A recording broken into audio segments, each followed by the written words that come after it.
ladies and gentlemen, at this time, this does conclude the military portion of the service. Is there anyone that wishes to say anything? Yes.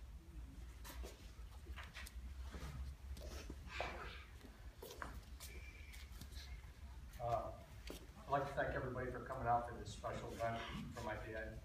You have been very thankful. You probably would have said you really didn't have to do this. He was pretty easy going, you all knew that. It's kind of hard for me to say some of the things, so bear with me, you know. I was pretty fortunate to spend a lot of time with him, especially the last 5 or 6 years when he was again, we had a lot of good times together, and he was really a great person, as everybody would know here. He helped all of us in our family with building our homes and doing things for people. And he really enjoyed doing things for people, not expecting anything out of it other than the satisfaction of them getting what they wanted that made him happy. And I think it was kind of a trait that was in their family. His brother, my Uncle Marty, was the same way, and his sister, my Aunt Sue, was the same way. He really enjoyed working with all his union brothers.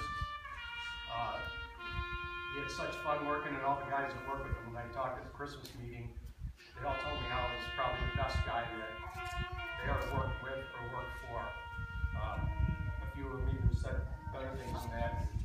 I know he told me many times how he really enjoyed working with Hibby, or the Big B's, or Jerry.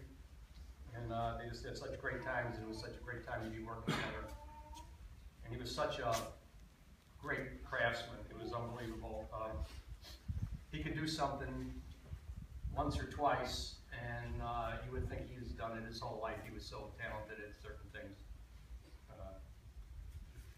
You know, when he was struggling, he was always so thankful of things. I'll never forget, I'd help him get a shower. And he'd lay down and take a little nap, and before I could leave the room, he'd always look at me and go, "Hey, Doug, thank you." And you know, I'd kind of leave and say, "Yeah, you're welcome," but there he was struggling and still always wanting to thank people for helping him. And I think about him all the time, and we laugh about all the good things he used to say. He had some great sayings, and every once in a while, Pat and I'll say a few of those things, and it makes us laugh. It makes us feel good, and we realize how good it was just to be around him all that time. We were riding around one day, and down in Florida, and we went and got an ice cream cone or something. We were talking about things, and we both talked about there's going to be a day come that, you know, neither one of us is going to be here. I don't know if we were talking about something, property for sale, and I said, well, by the time they sell that, we'll never be around here, you know. And he said, yeah, and he was just kind of sitting there. So I kind of told him, I said, you know, one of these days, I said, when we're gone, I said, when you're gone, we're going to have a big party for you. And he didn't say much, he was sitting there, and about 2 or 3 minutes later, he looked at me and he went, "I'll be there." I said, yeah, you will. I don't think you realize what I was getting at this point. He is there. And I'm just going to finish with, he loved his country, and I couldn't think of a more fitting place for him to be with all the other brave men and women who served his country. So thank you.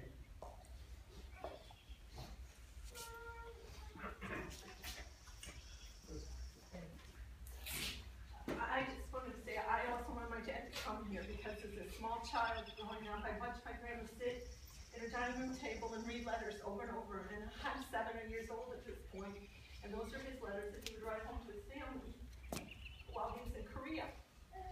I did a lot of work in getting my dad trying to get him in the VA system, and I found out a lot more about his service. And I finally read his letters that my aunt gave me when my grandma died.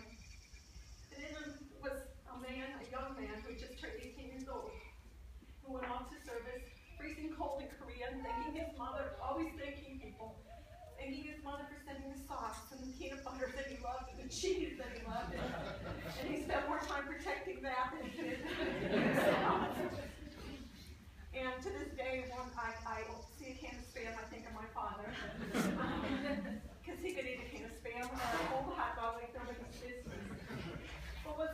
comforting when I read those letters.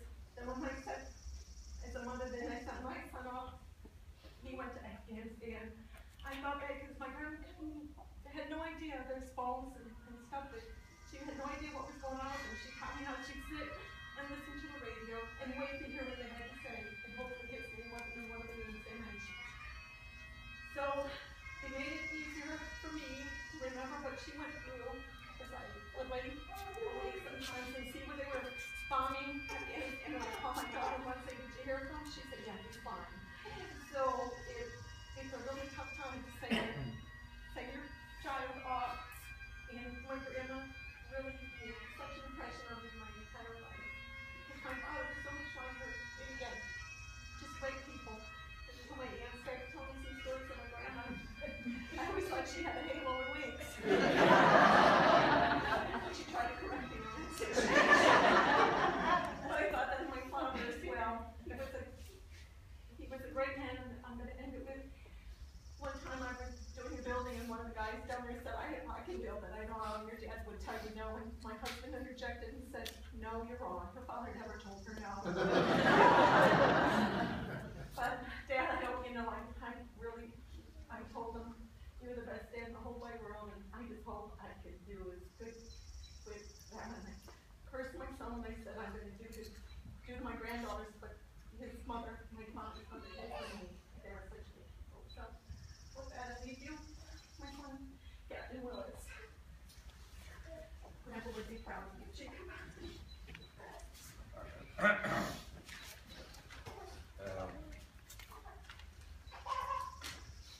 So this is for some of the folks that came down to Florida, all right. Today we are gathered here to honor Sergeant James Theobald's life. He was born on January 1st, 1935 and joined the United States Army 18 years later.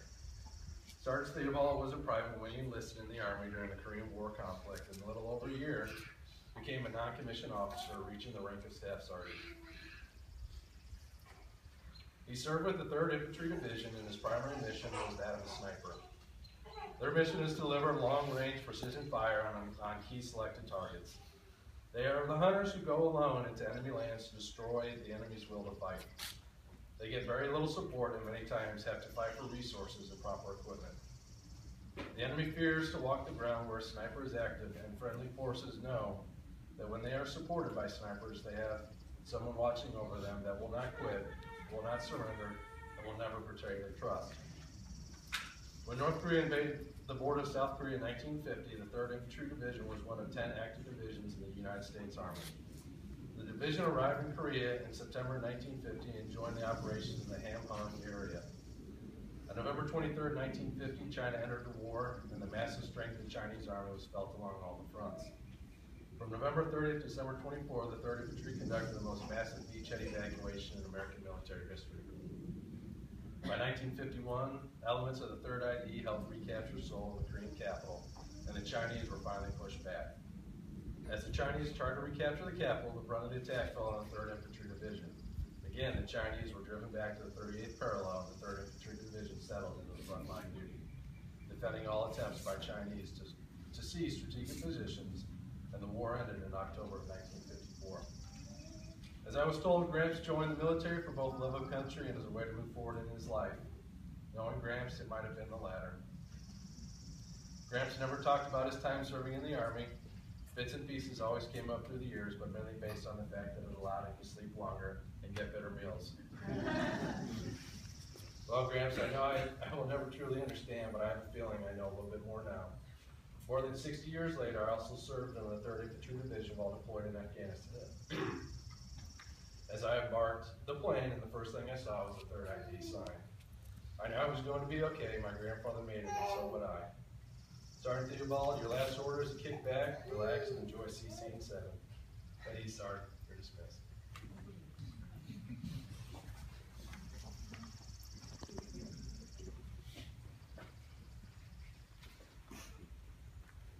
Y'all know me, I'm not really at a loss for words, but today I don't really have too much to say, except I want to thank everyone for coming.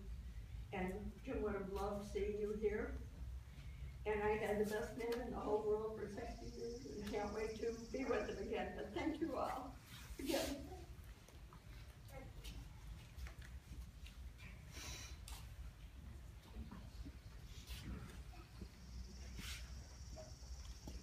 else that wish to say anything?